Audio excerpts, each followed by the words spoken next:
Well, good morning, and welcome to ITIF's event on how using Marching rights would threaten America's research universities. We appreciate your joining us today. I'm Stephen Ezel, the Vice President of Global Innovation Policy at the Information Technology and Innovation Foundation. I'll make a few opening remarks and then turn it over to our panel today. So the 1980 Patent and Trademark Law Amendments Act, better known as the Bayh-Dole Act, constituted landmark legislation that affords universities, small businesses, and nonprofit research institutions rights to the intellectual property, IP, generated from federal funding. The Bayh-Dole Act has been hailed as one of the 15 best pieces of legislation ever passed by the US Congress, and The Economist wrote in 2002 that it was, quote, possibly the most inspired piece of legislation to be enacted in America over the past half century.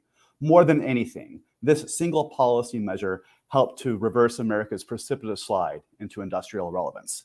It's been copied by dozens of nations throughout the world. Moreover, the Bayh-Dole Act has proven catalytic in transforming American universities into engines of innovation, leading directly to a tenfold increase in academic patenting activity in its first 20 years alone. And as Harvard University's Naomi Hausman has written, quote, the sort of large-scale technology transfer from US universities that exists today would likely have been impossible without the strengthened property rights standard across federal agencies set into law in 1980.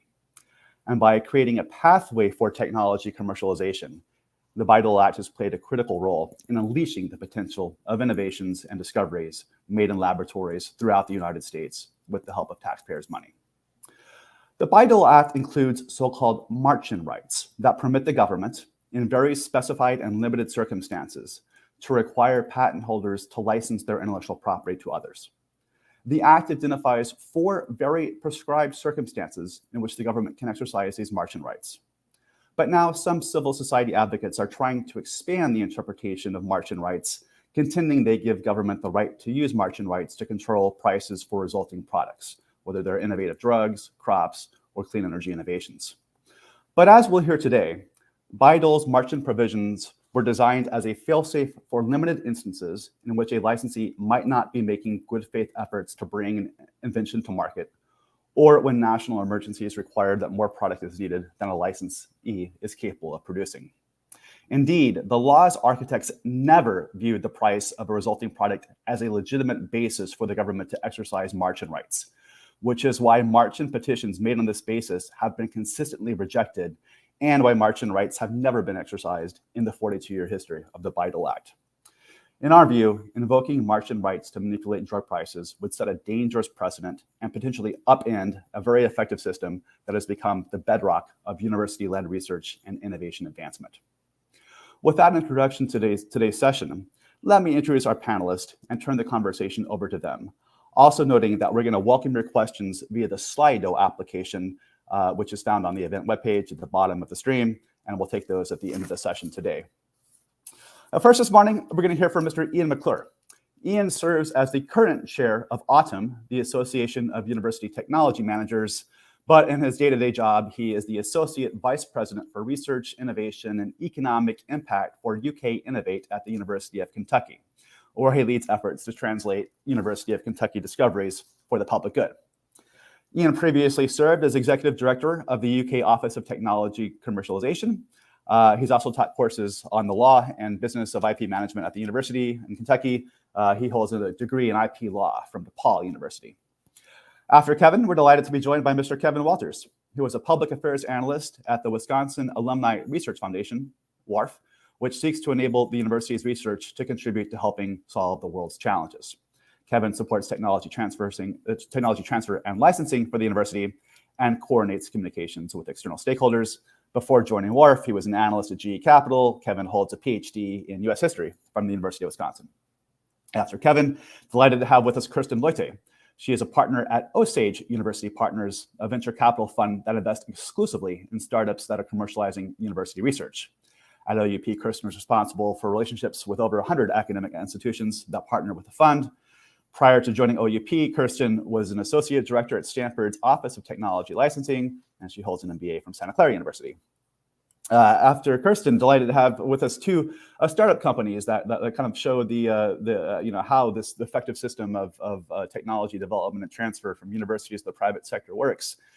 First, Mr. Stephen Kelly. He was president and chief executive officer of Charisma Therapeutics, a Philadelphia-based biotech startup that's pioneering the development of CAR, or chimeric antigen receptor macrophages, a disruptive approach in cancer immunotherapy.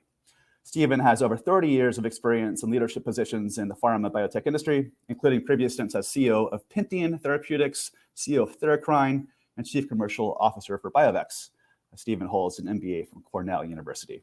Last but not least, Dan Rizzuto is the founder and chief executive officer at NIO Therapeutics, which is developing implantable brain stimulation devices to treat memory disorders due to traumatic brain injury or neurodegenerative diseases such as Alzheimer's.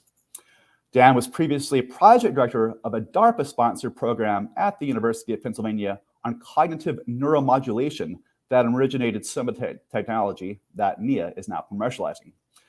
Dan holds a PhD from Brandeis University in the neuroscience of human memory. That's pretty cool, Dan. All right, with that, thank you for joining us today. I'm going to turn the floor over to Ian for some opening remarks and the rest of our panelists. Thank you. Ian, the floor is yours. Great. Thank you, Stephen, and thanks to ITIF for this platform to have this really important conversation about a critical element of our innovation ecosystem over the last 40 plus years. I'm going to take a few minutes to dive a little deep just into some context around March and rights and the Bayh-Dole Act language that creates this environment that we're going to talk about today. And then I'm going to get into some of the impacts and the incentives in our innovation ecosystem and why those dynamics and that delicate balance of those incentives is so important to keep intact. So the authors of the Bayh-Dole Act had some quite unique foresight in balancing the set of incentives. They created the march-in rights and expressly provided 4 mechanisms for invoking those march-in rights. I'm going to walk through each 4 just briefly so we can have some context for the rest of this discussion.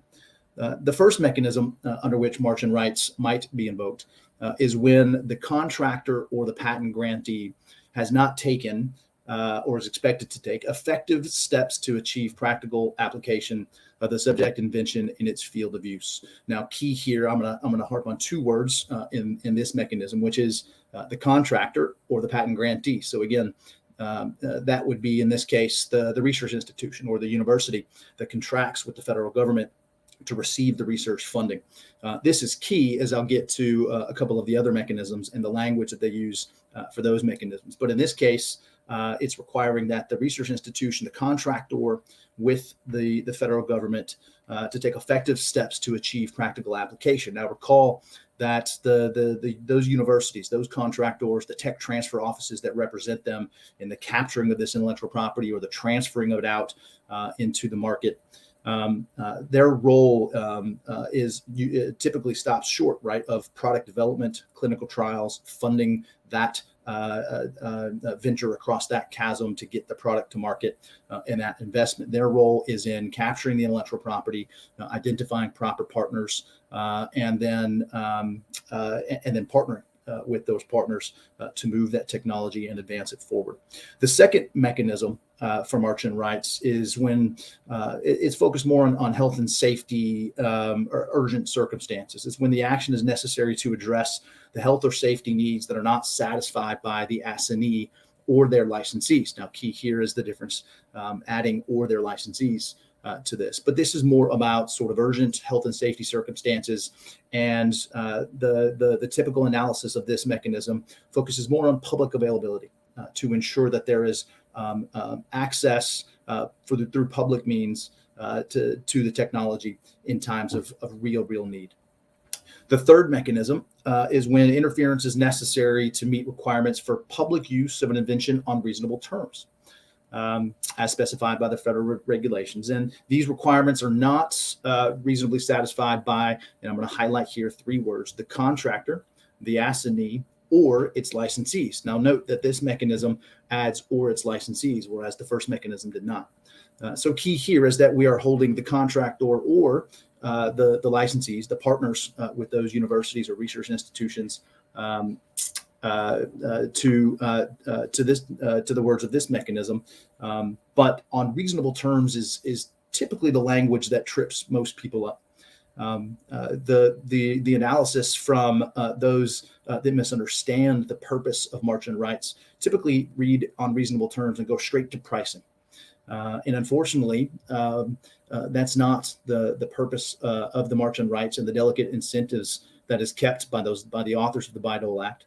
And we know that because expressly by those authors and testimony at the time the Bayh-Dole Act was passed, and subsequently over and over again, those authors and its representatives have provided expressly that pricing has no place in the definition of reasonable terms. The whole point is for public use. That mechanism expressly states that it must meet the requirements for public use, and public use is about availability and accessibility.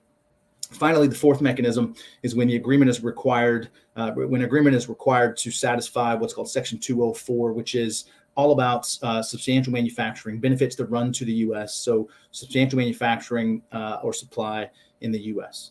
And when interference is necessary because that those benefits to the United States are not being met. So that one carries a requirement for benefits that run to the United States for manufacturing and supply. So with those four mechanisms as context, I want to dive into just a little bit about the reason that the authors of the Bayh-Dole Act had this unique foresight and has set up a system that for 42 plus years has kept intact the very delicate and critical incentives that keep an innovation system working as it should. So for over 42 years, margin rights, 42 years under the Bayh-Dole Act, margin rights have not ever been actually invoked. There have been a number of petitions. There's been about 8 petitions, all to the NIH, and nearly all related to drug pricing. All 8 of those have been rejected because in those cases, the products were found to be sufficiently available to the public. Xtandi is now the current petition up for argument at the current time, and it's actually the second time that Xtandi has been the subject of a petition. It's a prostate cancer drug. In 2016, there was also a petition around Xtandi, and it was found in that case that sales were actually increasing, and therefore the drug was found to be sufficiently available to the public. So what then is the case for margin rights? Well, we can find it expressly in the comments, again, the testimony of the authors, Senators Birch Bayh and Bob Dole at the time of the passing of Bayh-Dole, and then subsequently in publications and further testimony, that margin rights and Bayh-Dole in particular is about ensuring public use and availability, and also about running benefits to the U.S. through substantial manufacturing, as I mentioned in Section 204.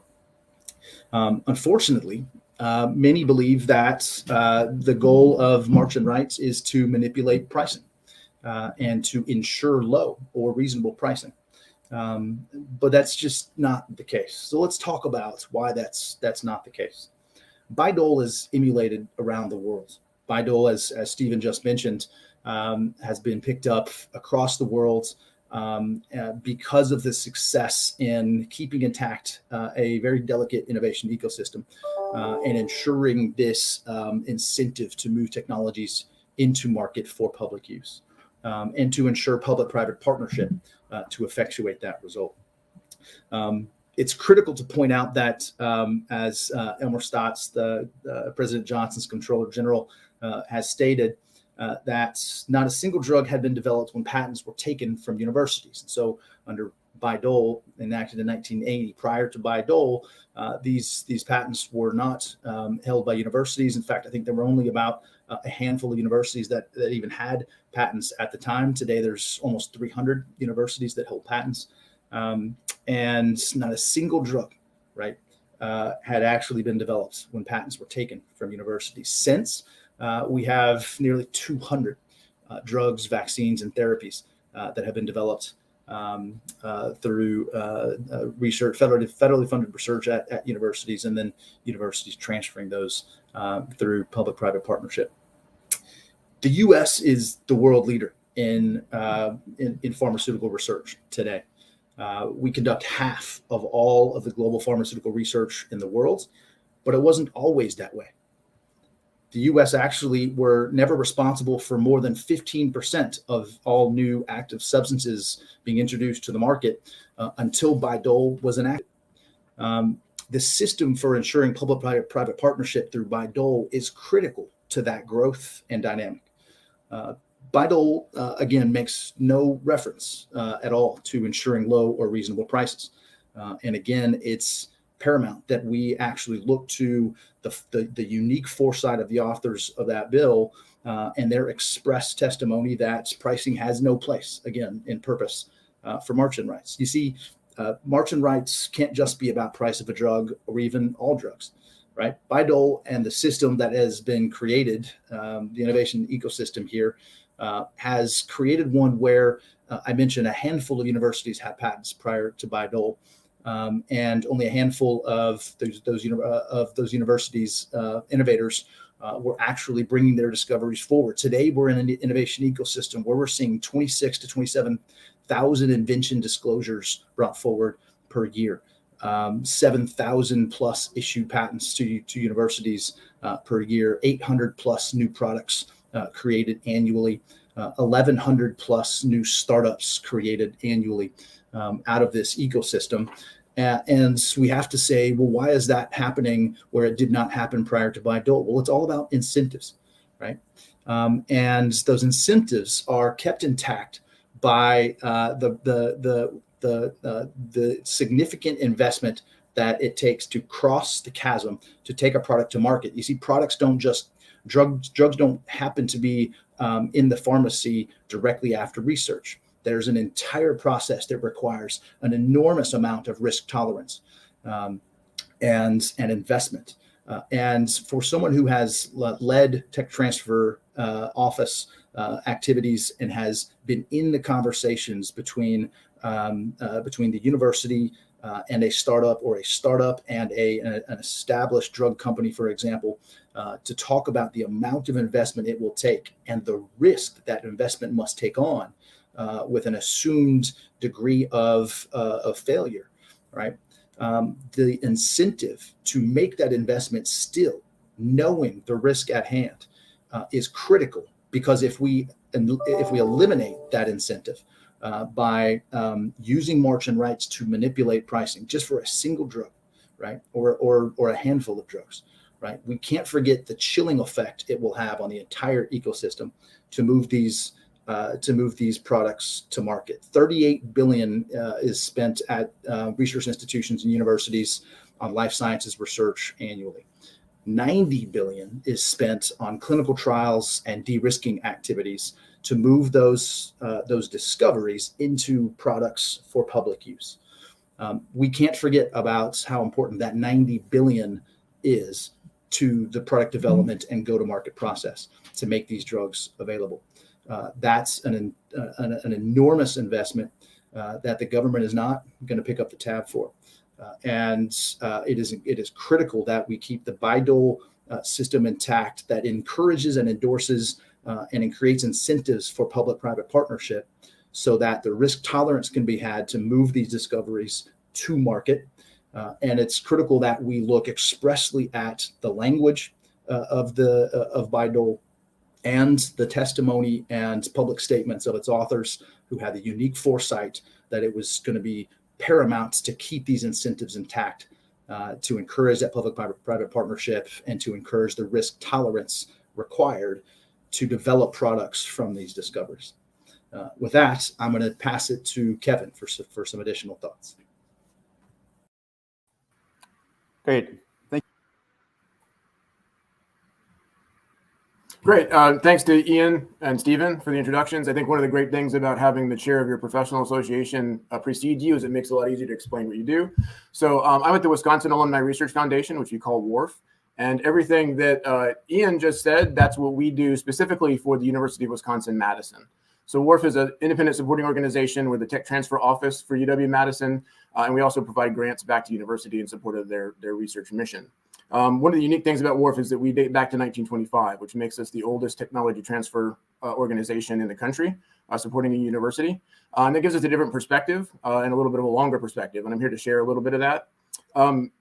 So to start with, as Stephen said, WRF's mission, we articulate that mission as enabling UW-Madison technologies to solve the world's problems. In order for us to achieve that mission, it really is essential that the public gain access to those technologies. So that really is important to what we do. But in explaining how we see why the exercise of marching rights wouldn't work to accomplish that mission, I like to say that if we want technologies to be easier and cheaper for the public to access, then we need them to be easier and cheaper for them to be developed and manufactured and then delivered and discovered in the first place.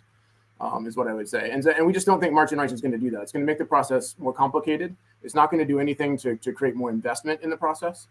And it's just going to interfere. And I think the worst thing is it's going to take the private sector and the public sector in places like universities that are working together right now, and will turn them against each other and make the process harder and introduce some rancor and competitiveness into the process that I don't think is going to be very helpful. So to explain a little bit more, to take a step back and kind of how I view the process, there's a long, complicated process in terms of getting a technology from the laboratory out into the marketplace. And I think one of the challenges that, or one of the mistakes that we make is we think of that process as all being one big kind of hairball and one big policy objective that's all taken all together. Or we divide it into parts and we think that there's multiple policy goals that have nothing to do with each other. So we start focusing on just consumer access and we forget that there's actually basic research at the beginning. And so I would describe the policy goals, and they're all really important. They're distinct but interdependent is what I would say. And I divide it into three of them. So one is basic research, which is the creation of new knowledge, the discovery of new laws of nature, new fundamental science. Then secondly, we have technology development and innovation, which takes some basic research ideas and turns those into things that solve problems. And then the third problem is then public access and consumer access. How do you deliver these products to the public? And in my view, what marching rights, the exercise of marching rights is trying to do is it's identifying a problem. And I admit it's a very real problem in terms of drug pricing and making sure we have equitable access to technologies, but it's identifying that problem at the end of the process and then reaching back in earlier into the process where the intersection of research and development is happening and disrupting that process to try to fix something that's happening later. And it just doesn't seem to me to be effective or sound policy. I think it's also really important, I want to emphasize this, the best thing the government can do is fund that initial research, that basic research, because there's really no other type of entity in the world that will say, we want you to do fundamental research and we're not going to attach any strings to it. We're not going to tell you what to do. This is really about the basic fundamental research that this entire process of innovation and development starts at that very, very beginning. And the government's the primary funder of that basic research. And it's really essential that they keep doing that and that they do it in a way that continues to foster that larger process of innovation. The Bayh-Dole Act is really about the interaction between those first two pieces that I talked about, between basic research and then that development process. And it says that the government, after funding this research, is then going to delegate its authority to these hundreds of world-class universities and research institutions that we have around the country. And that really creates a diversity of strength in terms of innovation in the United States. So to explain to you how this could go wrong, I think if we interfere, I want to tell a story that dates back to the 1960s, in which WRF was trying to facilitate the development of an early chemotherapy.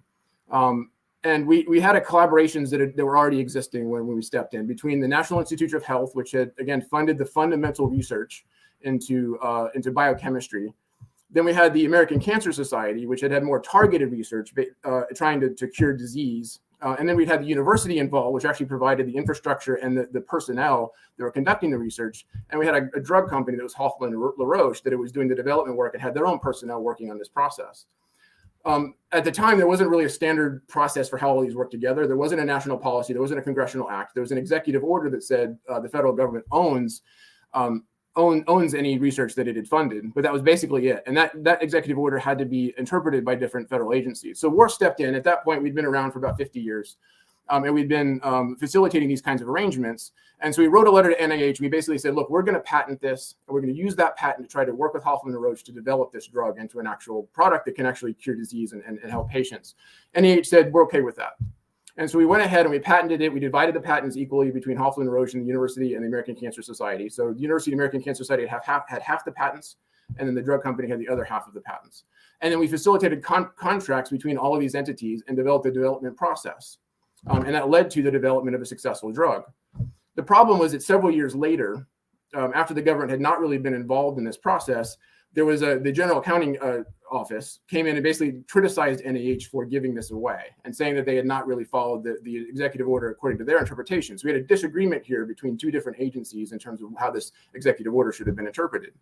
The end process was a year-long audit in which the Surgeon General basically sent some people to Madison, went through all the files and records. And what they determined was that a small quantity of chemical reagents that had been funded by the NIH for fundamental research had been used in the development of this drug as well. And so they said, according to our executive order, this means we own the patents.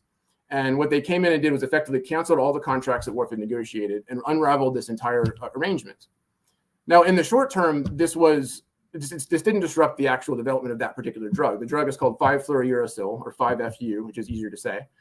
And that drug did make it to market because it was already on the brink of going into market there. But the problem that we faced at Wharf was that then after this event had happened, first of all, there's a lot of rancorous and back and forth between NIH and lots of different agencies involved. And it created a lot of ill will. And it made it very hard for people at Wharf to trust places like the NIH. And I think, do we really want to work with these organizations, with federal agencies? And worse than that, when we then had subsequent disclosures of invention disclosures and that we were trying to patent and trying to get developed with companies, we would go to them and they would basically say, well, if there was federal funding involved, then we just don't want anything to do with this. Because we don't want 5 years later or 10 years later or 20 years later, the government to come in and say, well, I'm sorry, we've changed our mind. We're changing the terms of the deal and you can no longer develop this and we're going to take this away from you.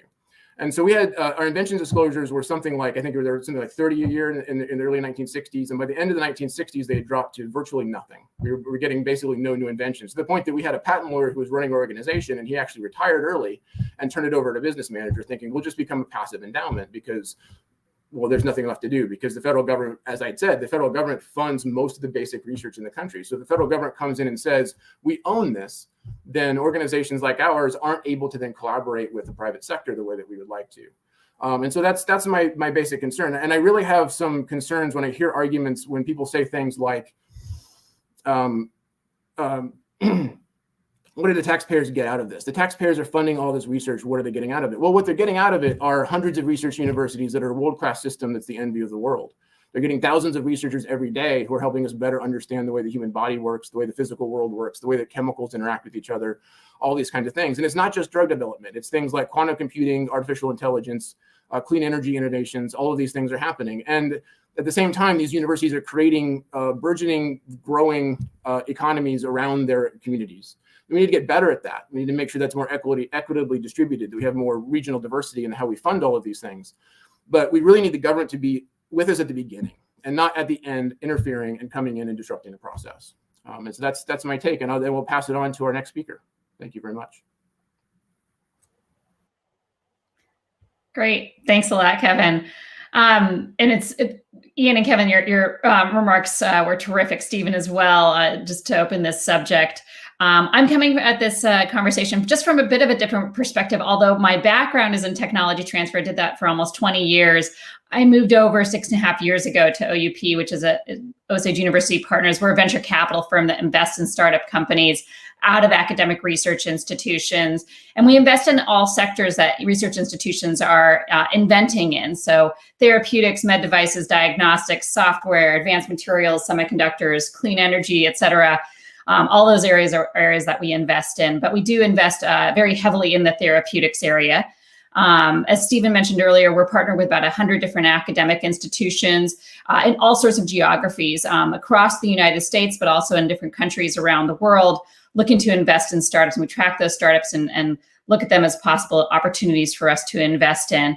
We're on our third fund. We've invested in over 125 startup companies between our third funds. And as I mentioned, a bunch of those are in the therapeutics area. And so my comments today are just, I'm going to really briefly have comments right now, but I think there are going to be a number of questions later. But I'm going to talk just about drug development and when you're investing in drug development, what that means. So drug development is a really risky process, and there are far more failures than successes.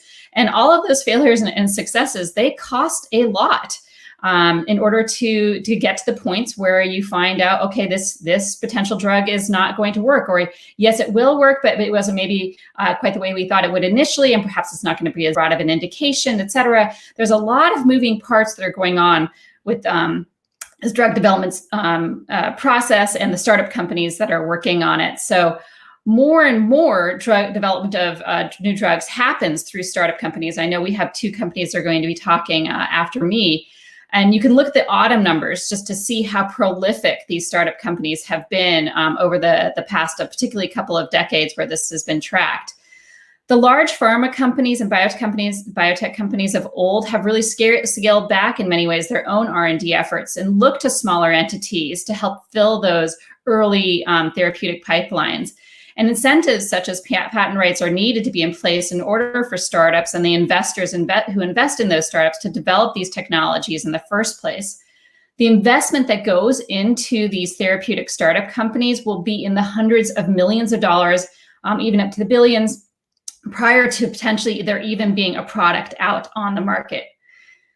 So I hear a lot about the patent rights that are associated with these patents and patent monopolies. So patents are a limited term right. They are an incentive mechanisms. We've talked a lot about incentives here.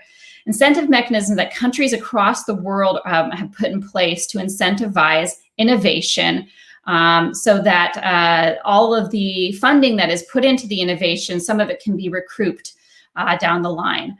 Drug pricing itself, I believe, should be handled through legislation, through adjustments perhaps to our insurance and reimbursement system, and working with the companies that are putting out these life-saving drugs in many cases.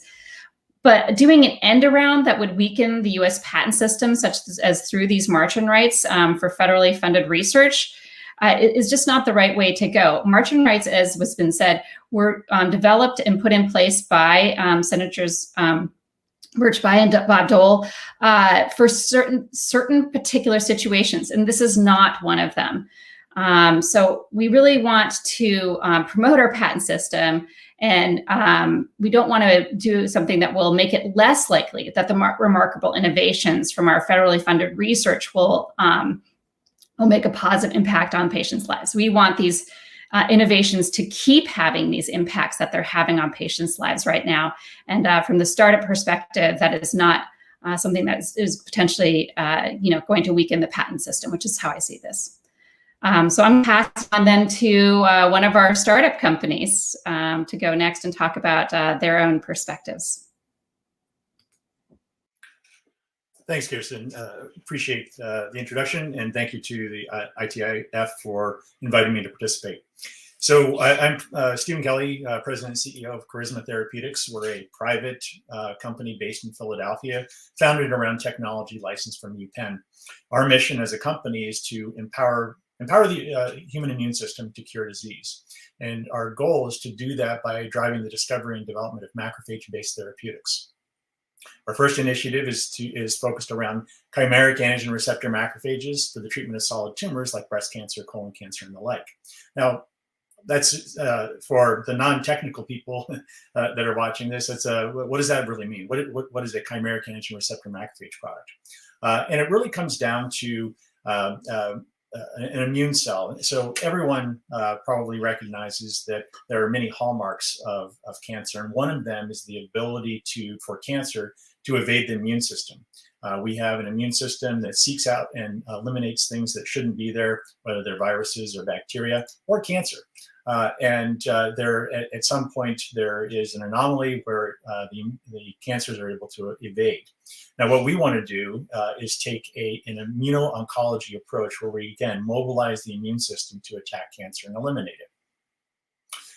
Historically, there have been chemotherapy drugs and radiation and things like that, surgery, et cetera. But what has been happening over the last 20 years is an exquisite focus on the immune system. So T cells, people have probably heard of chimeric antigen receptor T cells. These are cells that have been engineered to identify and eliminate cells that are leukemic or lymphomas in blood cancers, in other words. That's a fantastic approach, and it works very well in hematologic malignancy, very challenged in solid tumors. So our technology is really to focus on those solid tumors. Now, the history of the company, it was founded at UPenn, the Center for Cellular Immunotherapy, under Carl June, specifically in the Gill lab that was managed by Dr. Sar Gill. And the last co-inventor is Mike Kluczynski. He was a PhD candidate in the Gill lab. Now, he was mentored by both Dr. Gill and Dr. June. His work was funded under the Gill lab was funded under an R1 grant. Mike's stipend was funded by a T32 grant. And this was enabled them to build out the basic understanding of macrophages. Now, that led to a patent filing in 2015. Sar Gill and Mike Kluczynski founded the company in 2016 and licensed the IP, intellectual property, from Penn in 2017. Now, that's the formation of the company. Limited input from external investors like Kirsten at Osage or other venture investors. But they were able to, with that initial funding, get the idea to a certain point where it became attractive. And so, again, they founded the company and able to get a little bit of seed funding from external sources in 2017. And I joined in 2018 and immediately started looking for input from venture capital organizations that had the risk tolerance, knowing full well that this technology has a limited likelihood of success if you go on historical metrics, which is, at the preclinical stage, you probably have a 1% chance of making it to market. Nonetheless, the idea is fascinating, and the challenge is very what we're trying to overcome is very meaningful to patients, and so they're willing to invest. What we have to do as an organization is to overcome these challenges, create a sufficient number of macrophages from patients, harvest them, design a chimeric antigen receptor, create a gene that can express that chimeric antigen receptor, create a means of delivering the gene to the macrophage, what's called a vector. We need to create a manufacturing process to generate a patient-specific CAR macrophage. And then, of course, all of the design and enrollment of clinical studies to test the concept, proving safety, feasibility, and efficacy. So far, I've been at this at the company for 4 years.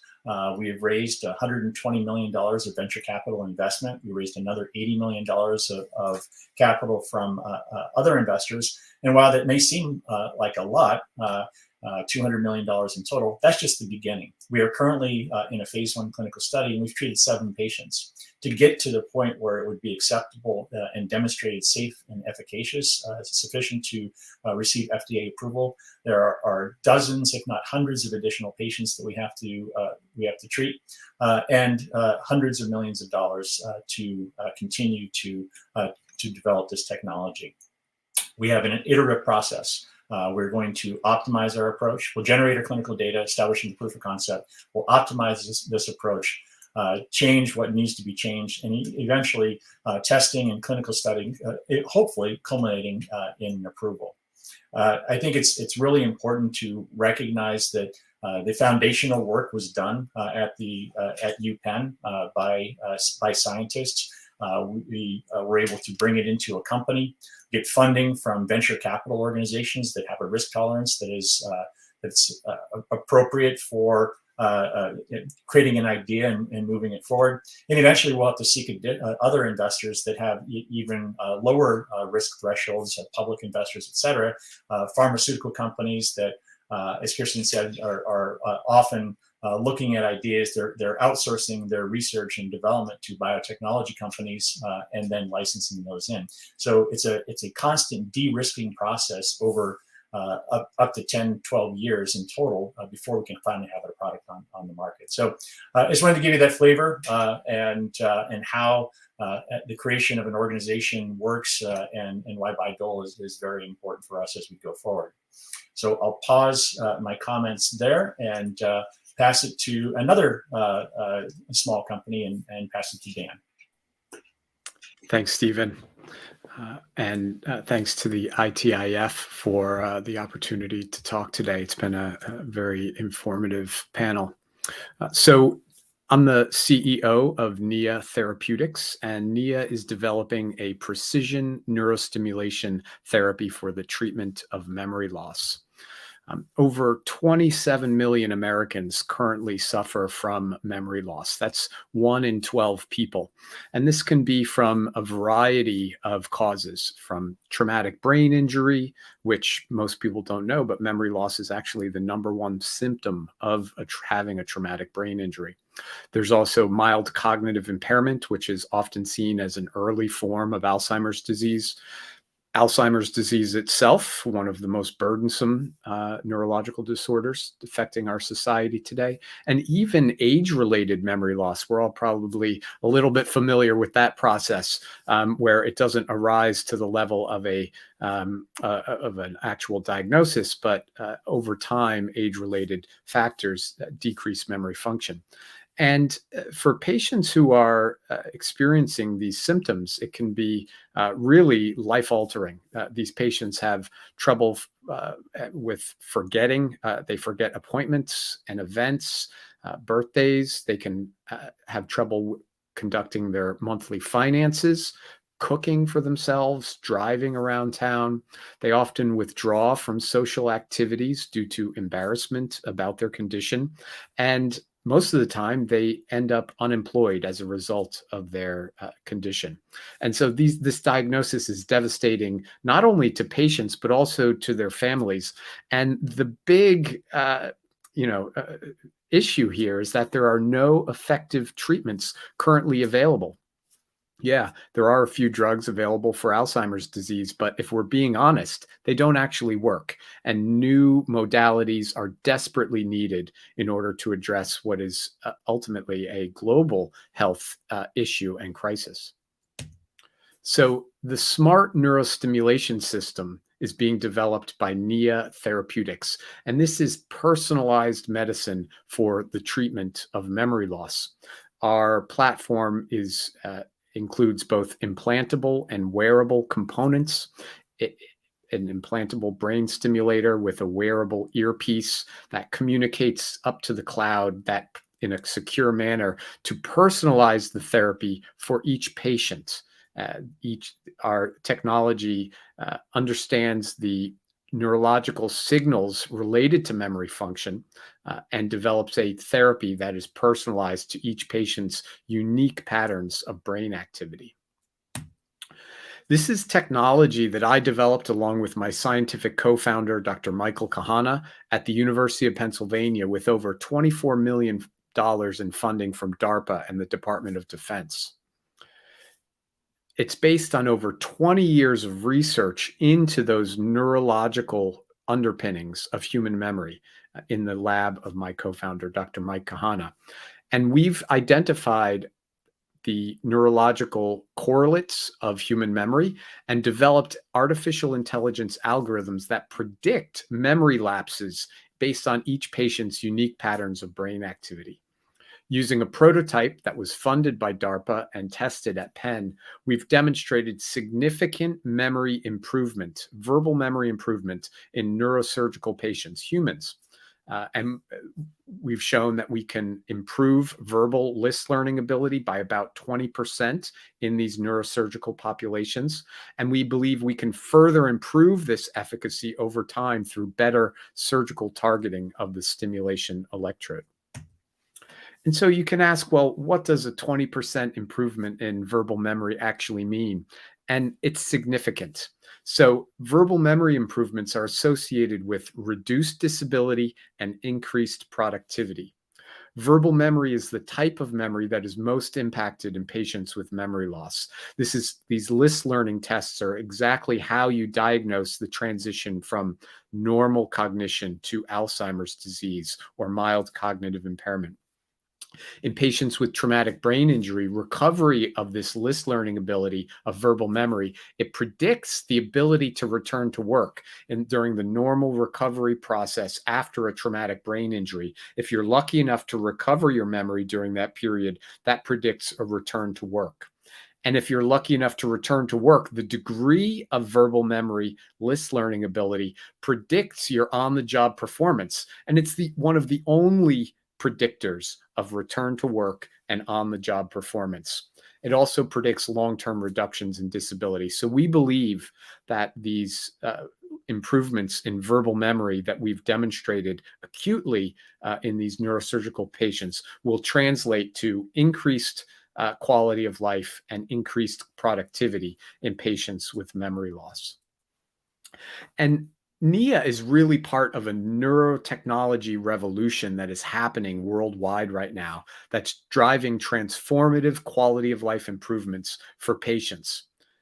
DBS for Parkinson's disease was approved by FDA back in 2001, and is now, we have hundreds of thousands of Parkinson's patients walking around with these implanted neurostimulators to control the tremors associated with Parkinson's.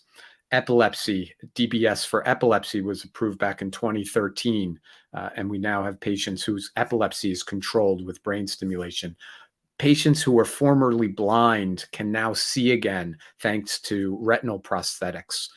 And patients who were deaf can now hear based on cochlear prosthetics for the treatment of deafness. And NIA is developing a technology that can extend these radical innovations to the domain of memory loss and help patients who are having trouble remembering, who have lost their job and can no longer care for themselves with new therapeutic options. And so public and private investment are both critical to developing new medical technologies, like I've just mentioned. The basic research, biological target identification, preclinical validation of a mechanism, early human translation, that's really in the domain of really needs to be funded through government sources, federal funding, because the timelines, as Stephen pointed out, are so long. It can take 10, 12, 15 years to take something from that initial target identification through to market. And so most companies just don't have the time horizon in order to develop that type of a timeline. But when we've done that basic foundational work has been de-risked by federal sources, the NIH is a great example of that. It really, turning it over to private sources to take it through those early clinical studies, phase 1, 2, and then through the later phase 3 clinical studies is really the most appropriate. Private support. These clinical stages are very expensive, often hundreds of millions of dollars, as Stephen pointed out. And companies have the stronger commercialization expertise needed to drive this process and avoid the significant obstacles during clinical development. So it really is a partnership between public and private to make new medical innovation happen. And NIA was the result of this America's very successful technology transfer process. And I believe that, advocating for these marching rights would be deleterious. When you weaken the patent protections, you disincentivize the investment from private sources that is needed, truly needed, in order to develop the clinical and translate into new clinical therapies. And what we see is that initial investments by the federal government, $24 million in the case of NIO Therapeutics, was invested at Penn by the Department of Defense. If we successfully get to market, that will result in over 3 to 4 times as much private investment in order to bring this technology to market. And that's the partnership that's needed, that the Bayh-Dole Act truly incentivized, and we need to protect. Thank you very much.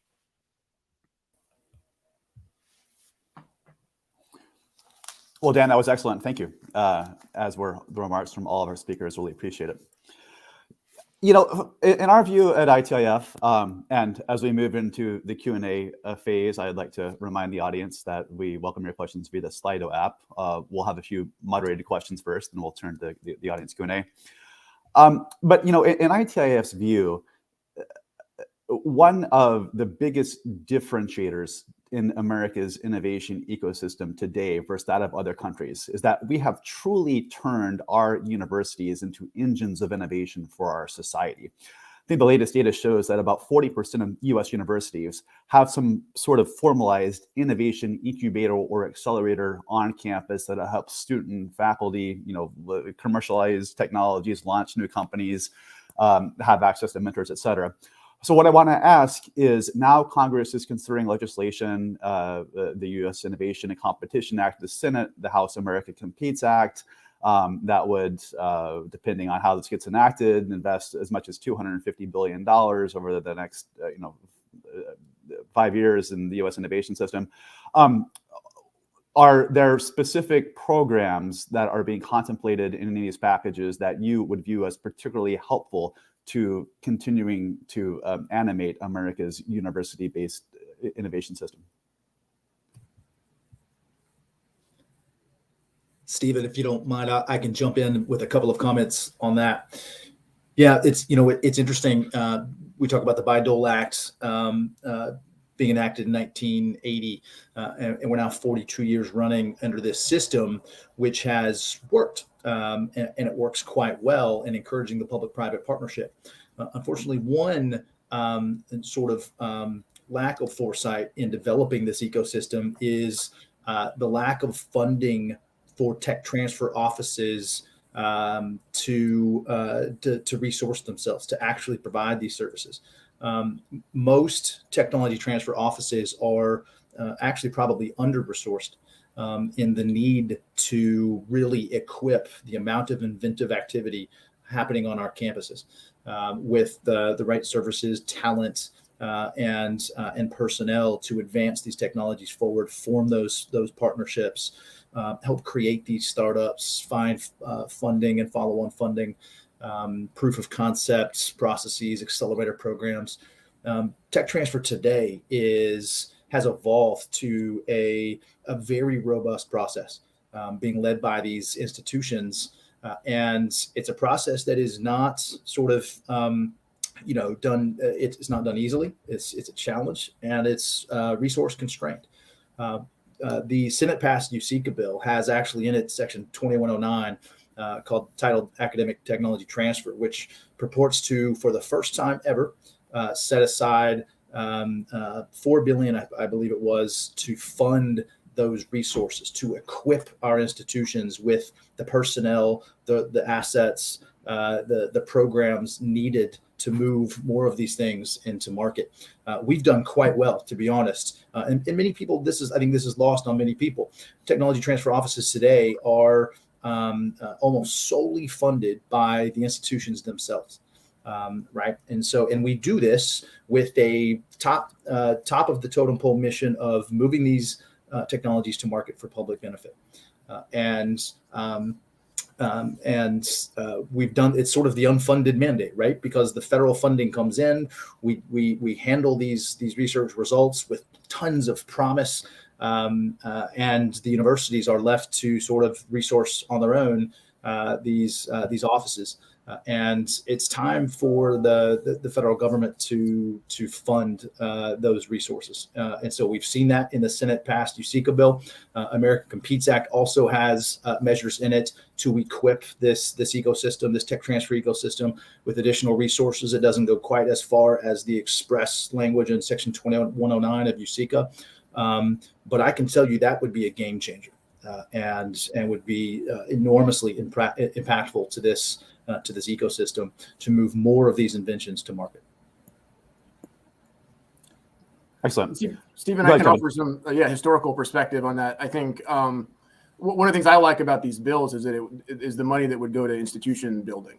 And I think that's really important. And it's again, starting at the beginning of the process of how do we create institutions that are creating discovery and creating even jobs, their research jobs. And it dates all the way back to 1860s with the Morrill Land Grant Act. And I think that's really the roots of the Bayh-Dole Act, in which the government said, if you build a university that's dedicated to agricultural and mechanical arts and the military training, because this was the Civil War time, we'll give you land that you can sell for that money. Now, we want to acknowledge that was land that was seized from indigenous tribes, and that these were often institutions that were built in ways that perpetuated systemic inequalities, including the racism and sexism and those kinds of things. But I think we have a chance to do this again in a way that corrects those errors. And what this system did when we built all of these universities, and all 50 states now have a land grant university of some sort. They have agricultural experiment stations. They have these kinds of things.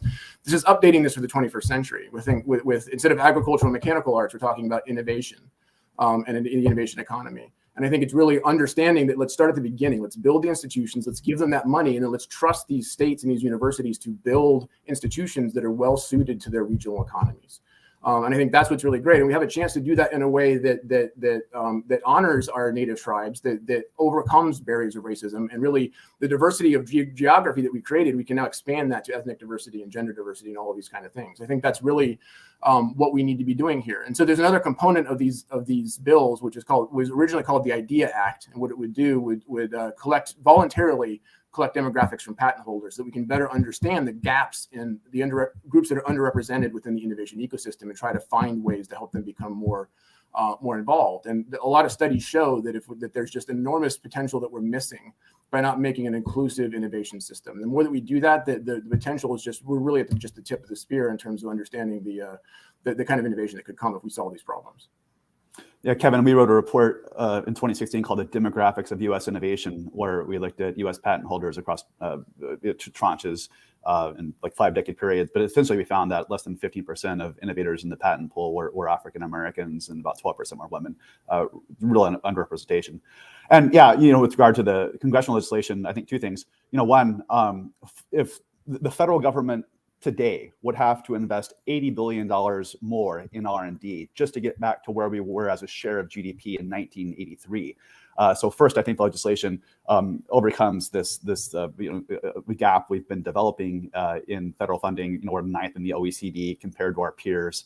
But it's not just about the basic scientific research. It's about these things we're talking about to facilitate technology transfer and commercialization, expanding the Small Business Innovation Research Program, building up regional technology hubs, supporting university technology transfer activities, helping HBCUs and minority serving institutions with their innovation efforts, I think is all really important.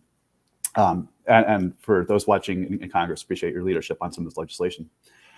Kirsten, I used to work at the NASDAQ stock market, and I happened to be up in New York listening to a Microsoft earnings call when Steve Ballmer was president. And this was the day that Google went public. And Ballmer said to analysts on the earnings call, quote, "Google is nothing but a house of cards, and I expect it to go bankrupt within 2 years." But the story reminds me one that I recall Kathy Koo at Stanford saying, because, of course, Google got its start with a $14.5 million research grant from the National Science Foundation for digital libraries research. That was the start of their BackRub algorithm. But I remember Kathy saying that, we tried to get some of the VC guys to talk to Sergey and Larry, but when they were students at Stanford, it was just extremely difficult to get anybody to listen to them. I don't know if you're familiar with that story, but maybe you could just people assume, well, how could Google not have been a success? But it shows how really difficult it is to engage what may be these transformative ideas. Absolutely. And it's interesting because people, I think, always assume Stanford, well, it must be so easy at Stanford all the time to get these innovations out the door because, you're surrounded, by all these VCs, by all these startup companies, by all these people kind of know what they're doing, et cetera. It's still a challenge. Even when you're in that kind of ecosystem, getting technologies transferred out of academic institutions, it is not an easy endeavor. It is not just snap and it's going to go forward. There are a lot of things that are needed in order for the technologies to make it out of the academic labs and into the companies that they're going to be developed at. And even when that does happen, there is no guarantee it's going to be a success. We've already heard from our startup companies here about these companies that were developed from technologies out of universities. It is not an easy road to hoe to bring these technologies forward. It takes a lot of investment of dollars. It takes a lot of people hours. It takes the right people associated with them to know potentially what they're doing and how to develop these. And even if you get everything right on all of those things, there's still going to be scientific failures that happen with those technologies as well. the majority of therapeutics, projects that come out of universities that make it into companies, they don't fail because of the people. They fail because it doesn't end up translating, into what is potentially going to be a real world product. So there is a lot that goes into these. And, what we have seen, over the many years so I started doing this in 1996. It's been a while. And just seeing how the academic institutions have shifted somewhat mindset and being much more open and less kind of in their own silo, more open to working with others, working with incubators and accelerators, perhaps having their own on campus, developing all these mechanisms to take things forward. It's just been remarkable, the change that has happened, not just in the United States, across the world, how people are working more together to develop these opportunities coming out of academic institutions, rather than letting people fend for themselves. Let's put it that way. So yes, it takes a lot to get all of these technologies forward, and you still don't know that they're going to make it. And in the case of Google, obviously there were just some incredibly motivated people. So they got some of the right people on early on who helped them take this forward. There were still missteps that happened along the way. But still it's become this, rather ubiquitous, obviously, company and term, et cetera, that people are using everywhere. So it's been an amazing story. And there are many, many other stories like that have origins at academic institutions as well. I think it shows just how tenuous and precarious the whole innovation ecosystem is, and why it's imperative that policymakers act very cautiously if they're going to make significant changes to it. Yeah. Ian, you brought up a point which I don't think most people fully appreciate, and that is that truly the United States used to be a global also-ran in life sciences innovation. In the 1970s, European headquartered drug companies invented twice as many new-to-the-world drugs as US companies did. Less than 10% of new drugs were introduced first in the United States. But through a conscientious set of public policies, including the Bayh-Dole Act, R&D tax credits, strong IP rights, robust public and private funding, we flipped the script. And so over the past 2 decades, US headquartered life sciences companies have invented just about half of the world's new drugs. By some accounts, we're responsible for 70 to 80% of R&D in the field over the past 2 decades. And in our view at ITIF, the United States uniquely has done a better job than any other country in the world in creating a system that leads in innovating new drugs, getting them to market and getting them to patients first, and doing so while sustaining a globally competitive drug industry, and over time making drugs broadly affordable by incentivizing competition and creating pathways to generic drugs. So with that as a lead-in, I'd like to kind of get into some of the issues of the complementarity of a public-private investment in the life sciences space. We have a question from the audience. It says, given that the last 210 FDA-approved drugs were developed with public NIH funding, how can we ensure public investment in drug R&D translates to drug affordability? Maybe Kevin or Ian, you could address that one. Kevin, you want to go first? Sure. I think I'll kind of reiterate some of the comments I made before, which is that there's a difference between funding basic research and funding development. And Ian referenced this as well. Bayh-Dole is an unfunded mandate. It's the equivalent of having a moral land-grant act in which we basically say you're required to create a university that does agricultural and mechanical arts, but we're not going to give you any money to do that.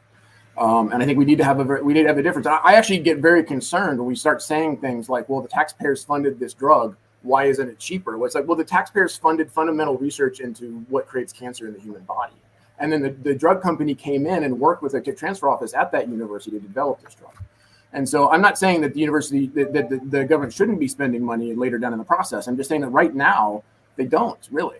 There's some exceptions to that. And, I think there's programs like NSF Broader Impacts, which I think are great and good starts. But again, if we want the process to be easier and cheaper, we need to make it simpler and we need to fund it better. And I think that's really kind of, there's stats out there. I don't want to speak to this too much just because it's not really my place, my story to tell, but I've seen the documents that explain who funded Xtandi, and some of it was government funding. The vast majority of the funding that went into Xtandi came from the drug company.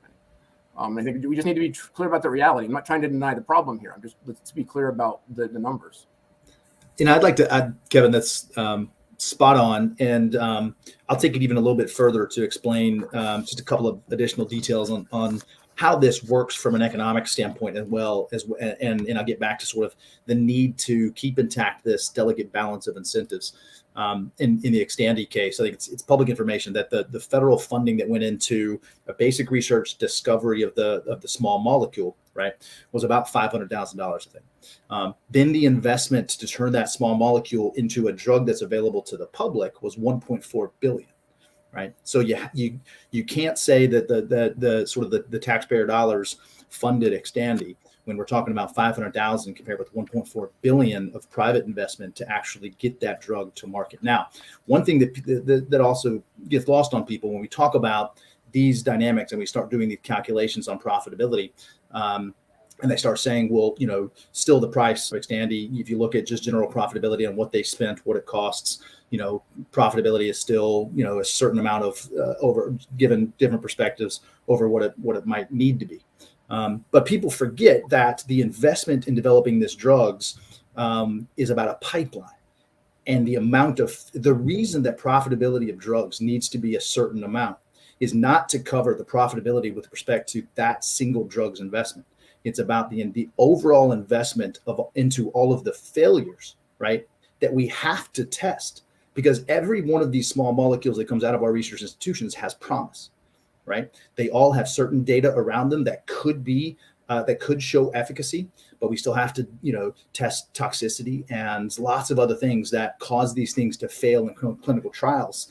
And I mentioned earlier the $90 billion investment in clinical trial activity that is required to test the potential in all of these small molecules, right? And the majority of those fail, which means those investments go away, right? But we need these companies like Astellas, the pharmaceuticals, and others to make those bets to test these molecules that come out of our institutions across the whole pipeline, right? And then you get to the one out of however many that actually succeeds and gets to market.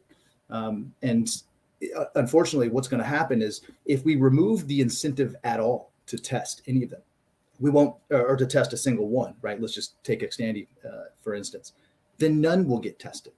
And then we won't have any of the validation testing of the things that have potential coming out of our research institutions. And that would be a shame because we'll lose tons of potential drugs, period, right?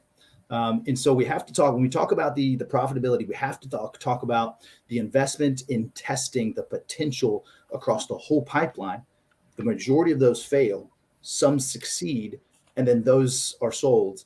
And we have to keep intact the delicate incentive to spend that $90 billion on the clinical trial activity, or else we won't have any that even get tested.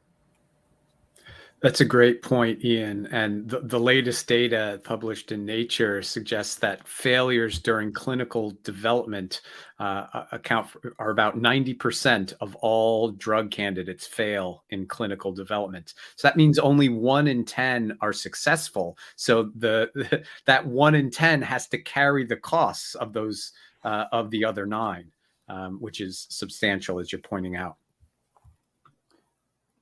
And there's also been research done that's found that biotechnology companies invest about $100 in development for every single dollar the government invests in research that leads to an innovation. So I want to bring in Stephen and Dan for a second here.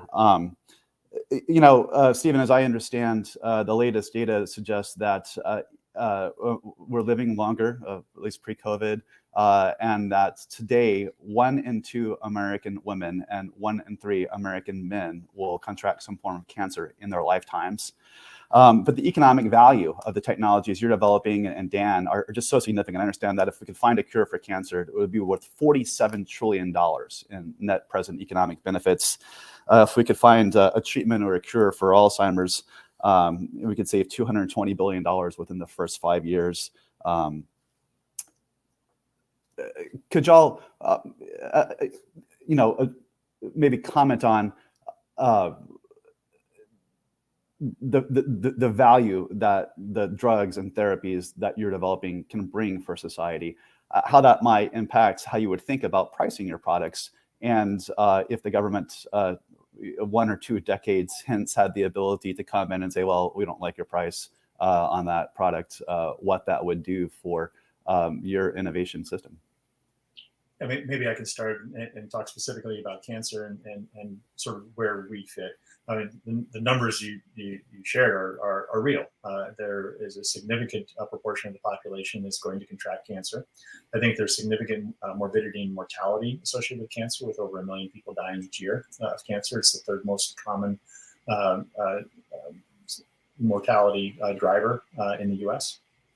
And you describe it, a cure for cancer, of course, that sounds great, but it's literally hundreds of diseases. So there are different immune cells, or different cells that become malignant, and it drives different diseases. And even within a broad category like breast cancer, there are multiple diseases and parsing of them, and they'll respond differently to different approaches. So there has to be significant research and development investment into broadly curing cancer.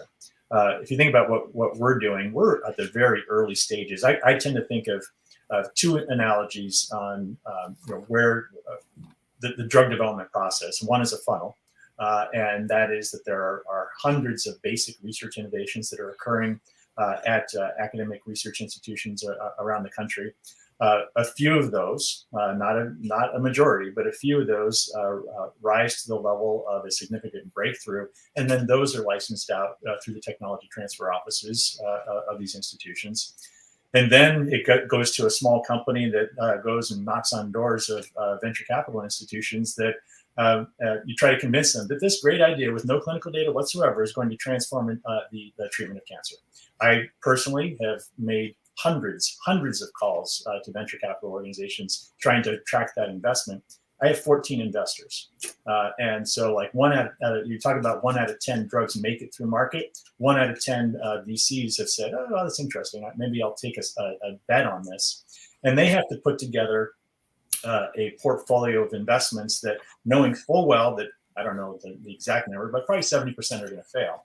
And so those 30% have to carry the investment for those other 70%. And so we're in early as a small company, creating value using investors' money, knowing that they are managing their portfolio and require a return on investment so they can invest in further innovations as we go forward. And eventually, we will either mature sufficiently and de-risk sufficiently that will attract public investment. And so they have a different risk threshold. You can see that any clinical failures in a public biotech company will wipe out 70, 80, 90% of their value in just one failure. So there's a different risk threshold. And then finally, it gets to, as you go through the translation and early clinical development, it most likely becomes acquired by a pharmaceutical company that, again, has a very different risk threshold, and they're willing to pay for the innovation that small companies do. They license the technology or acquire the company, and then they do the late stage clinical development and commercialization for a finite period of time. The IP is only there for a period of time after all of that development that's going forward. And so they are able to, they set the prices for the value that's derived from that product or innovation. And then they lose patent rights at some point in time. Then they look to the next innovation that's come through the wheel. So there's this constant funnel, and it's a repeat. There's wheels. The basic research funded by through government funding and academic funding. You have venture capital funding at the translation and early clinical development. You have pharmaceutical funding at the later stages, and so it's this constant return. So we can continue to put back into different companies. So it's maybe a little bit of a rambling answer to your question, but it's how I see how we fit into the innovation ecosystem. And the 2 analogies are the funnel to get to something that gets there, and then the wheel of funding at each stage that funds prior stages. I don't know, Dan, if you have other thoughts on the process. I do, and that was very helpful. A little bit of counterbalance or a different perspective. We call ourselves a therapeutics company, but we're developing a medical device, right? A therapeutic medical device. And early stage medical devices, med tech, is notoriously difficult to fund. This is why early funding from the Department of Defense was so critical to de-risking and forming the technology. But even after we spun out, it was actually nice to hear Kirsten say that the Google founders had such difficulty raising venture capital coming out of Stanford, because we've found similarly developing a very promising technology out of the University of Pennsylvania. Venture capital, early stage med tech, very difficult to fund. And so far, we've been very lucky to find angel investors, those high net worth individuals who are invested in NIA's mission to restore verbal memory function to patients. They have the patient capital for the long timelines that are required. And another difficulty in, part of the reason that medtech has a more difficult road to hoe than pharma is that the go-to-market strategies are very different in medtech than pharma. When you have a pharmaceutical or a biologic, you have a built-in market distribution mechanism. It's the pharmacy on your local corner in every neighborhood. When you have a medical device, it's a completely different story, and you have to go into the hospitals and form those individual distribution pathways with each hospital that you're selling to. And this affects the investor valuations, it affects the investors' risk perception, et cetera. And the other is that neurotechnology reimbursement is still, I see, one of the thinner funnels in the pipeline, in that neurotechnology is very expensive to develop. Reimbursement is very low, which in fact affects that investment. And so as I see it, building more clarity into the reimbursement aspect of medical technology development would be one of the most, bringing clarity to that reimbursement process would be one of the most impactful ways of incentivizing medical technology innovation from my perspective. So those are my views on the matter. But do you mind, Stephen, if I just comment really quickly? Because I think it was really important what both Stephen and Dan just brought up, which is this is a complex system. It's a very complex system in moving these innovations out of academia in through the different, honestly, there's sometimes, these precursor places that they go to before they go into the startup companies, et cetera. It's a very complex system. And one of my things that worries me most about the Marchand rights and using them in this way that they were not intended whatsoever, and it does not fall under those 4 categories, is you're pinching off basically that initial mechanism for the incentives for people to take these things forward. And so it just, all of this, there's all these other complex parts of this as well. But just to pinch off that funnel, it just is not the right way to approach this on drug pricing. So. Absolutely, Kirsten. I think, to your point, that the funnel gets so thin down towards the end that, you want to keep it as wide as you can early on in the process. Absolutely agree. And Ian, I think you made a critical point as well, that when you are paying for a drug, you're not just paying for that drug.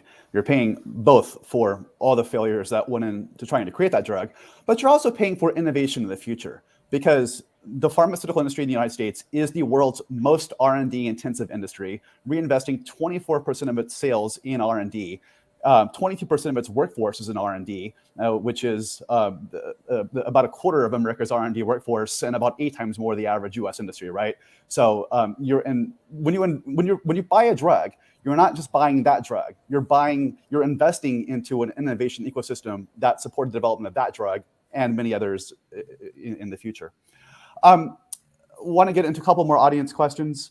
A question from the audience. Ian, you've raised the Astellas' Xtandi. Given that treatment of Xtandi is $189,000 a year, they say, how can we say that accessibility is not tied to pricing? Is Xtandi easily accessible? Yeah. So I'm going to go back to a couple of points I made and expound on them a little more, which is, Stephen, as you just described, and sort of, so we understand most people will look at $189,000 a year as the cost for treatment per year to be high and not easily affordable for anyone. At the same time, you have to think about the incentives and what it is we're paying for. And it's the bets that need to be made that got to Xtandi, the bets that failed, and the bets in the future that keep us intact here. But I think I want to propose even something further. When people often talk, we talk about March-in rights, and they say, well, if not March-in rights, then what else can we do? How else can we ensure affordability and access at affordable prices, which is different than reasonable terms is meant to be under Bayh-Dole. I want to clarify that reasonable terms under Bayh-Dole has been expressly provided by the authors and others since not to include pricing. But nonetheless, I've talked about this pipeline and the bets that need to be made. If we march in on a single drug like Xtandi, right, you're eliminating the incentive to do it again, right? The necessary incentive to take those bets, to take on that risk tolerance and test the next promising small molecule, right?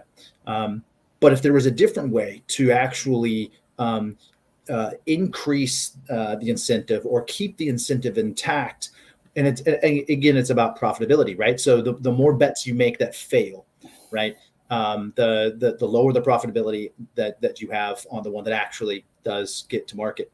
But if we can keep that profitability intact by doing something at the clinical trial level, right, at the testing, if there's a way to subsidize and or help fund or to reduce the costs necessary for the clinical trial activity, now you're keeping the incentive intact by actually keeping profitability at a certain level necessary, but incentivizing the bets to still be made. And that's the critical aspect here that I've sat in these meetings that Stephen mentioned, all the 14 investors that he has.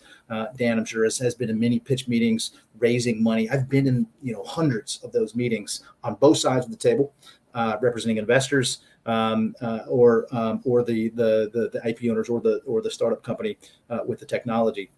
And it's always about risk tolerance, and it's always about the potential for ROI given the risk at hand. And if there are mechanisms that instead of removing the incentive and removing the risk tolerance, we actually incentivize the bets. Now we're doing something much better, right, than marching in on a single product. Ian, that's a great point. I also think it's very important for people to understand that the $189,000 mentioned in the question refers to the list price of Xtandi, not the net price. And the reality is what individuals actually pay for Xtandi ends up being far less. In fact, 71% of US patients paid less than $100 in out-of-pocket costs for their Xtandi prescription, regardless of insurance type last year. And for America's seniors, 64% of Medicare patients paid $20 or less in out-of-pocket costs per month on their Xtandi prescription. So when advocates are just referencing list prices, but not net prices that are actually being paid, it's something quite different from the American patient who benefits, again, from being one of the first in the world to be able to enjoy these potentially, life-extending, life-saving therapies. We've got about 8 minutes left. Want to maybe address two final topics. Certainly it is true that there are ways that we can, over time, try to make the R&D process more efficient in drug development and drug discovery. And if we can innovate drugs more cost efficiently, then that can be a way that we can produce savings in the healthcare system.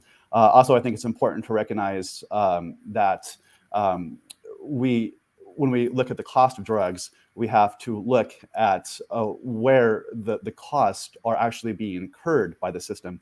Because for the first time ever in 2021, the amount of revenues actually going to drug makers fell to less than 50%. and other actors in the pharmaceutical supply chain, the pharmacy benefit managers, the wholesalers, the retailers actually, took a larger share of the amount of money going to drugs. So welcome any other thoughts on how we can maintain a system that enables innovation by enabling companies to generate the revenues they need to recover their investments and then invest in future generations of innovation, but do so in a way that we're not, compromising the overall innovation ecosystem as we try and manage drug prices. Yeah, I think I'll just quickly, Stephen, I think it's about reduction of costs in the product development process, right? Instead of taking the IP rights and removing the profitability overall, and then the incentive to do any of it, if we could look at the cost structure that's shared across that supply chain you just mentioned, as is part of the profitability, if we can keep intact the incentive to make the bets by reducing the cost structure somehow, right? That's a complex equation, I realize. Now we're actually getting to the source that still keeps intact the incentives that are necessary. Excellent. Let me take one final question from the audience, add one of my own, and we'll wrap it hard at 11. I know some of our panelists have to go. But a question from the audience is, why not have the government fund and control all drug development? Why is private applied R&D better? Maybe Kevin or Ian, you can address that one. Also, I want to raise the question of China, because it's been referenced in several of our comments, both in the way in which China is increasing competitor within the space, but also about margin requirements and other interest of the U.S. government to try to have more of the manufacturing and more of the products being developed with federal funding occurring in the United States. And Ian, I know you're aware of a recent activity at the Department of Energy around an exceptional circumstances ruling that would look at how that could be further enabled. So questions up here.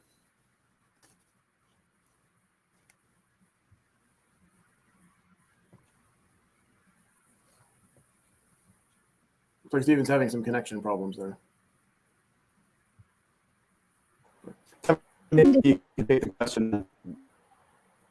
Kevin, did you want to go with the first question? I think that. Yeah, I guess I just want to reemphasize that we're not denying that there's a problem here. I think affordability is a challenge. I think, I was talking to somebody yesterday who's struggling to afford an insulin pump. Like these things happen, they're out there. We're not being unsympathetic to that. And I think we also shouldn't pretend that this is there's simple solutions. And I think when I hear the government should take over all of drug development, that's what I hear is that it's simple, when actually that would be incredibly complicated. Like we've been debating health insurance since the 20s, right? Like let's not even pretend about like Obamacare and what the Clinton administration was trying to do. Like we're talking about all the way back to some time immemorial. We've been talking about this and arguing about it. And we need to continue having those difficult debates. Like let's not. So I think that the metaphor that comes to mind, this is a risky analogy, but I think I'll try it. Is that margin rights? It's a blowtorch that we're pretending is a band-aid. Blowtorches take two disparate things, they weld them together, and they built something that's sustainable and durable and useful. Band-aids have one job. They cover a cut. And if the cut is too big, you should go get stitches or you should go get surgery. You shouldn't try to blowtorch your arm, right? Like that's what we're trying to do here. Like let's understand. We also need to understand that they're just the United States is a diverse and complicated place. Let's turn that into an advantage as opposed to making it more complex and harder to fund. Like I think we have solutions out there which are we're going to create more regulations, or we're going to cut funding to make it cheaper. And it's exactly the opposite of what we need to be doing. We need to be creating smoother regulations, more efficient regulations, and we need to have better investment and attracting different funding streams from different places. If the private sector is willing to invest billions of dollars into drug development, I think we should welcome that. And I think we should keep doing that. We should also find other ways to do it, right? And I really don't like it when this turns into private versus public, because we need both of them working together. The other thing too is that the whole part of margin rights is that tech transfer offices are patent holders who are then licensing to other companies, and this is what Bayh-Dole is governing. And it's really frustrating for us when you raise the challenge of price and you tell us that we're supposed to do that, because if we try to control price, there's a word for that. It's called price fixing. You don't want patent holders going into the marketplace and trying to tell their licensees what they should charge. Wharf was trying to do a non-exclusive pharmaceutical licensing deal in the 1930s. We had 5 different licensees.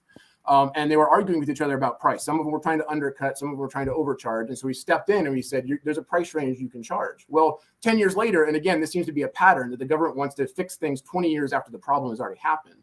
But 10 years later, the New Deal regime came in and said, that's price fixing. You have to stop doing that. And we listened to it. We made a mistake. We should not have been doing that. You don't want universities trying to regulate prices. And you also don't necessarily, we need the government to continue to fund basic research. That is so essentially important. And I need to hear people basically saying, this is great that we funded this research and we got research from that. We're doing what the government wants us to do. Kevin, those are excellent comments, and I think probably the best place for us to leave it for today. I want to thank you, Kevin, Ian, Kirsten, Stephen, and Dan for joining us today for your excellent remarks and comments. I'd like to remind the audience that video of this event will be available online this afternoon for future viewing and sharing with others. With that, thank you all very much, and we look forward to continuing to engage with you on the important policy issue of bringing more life-saving innovation to U.S. and global citizens. Thank you. Thanks, Stephen. Thanks, Stephen. Thanks for having us. Thank you.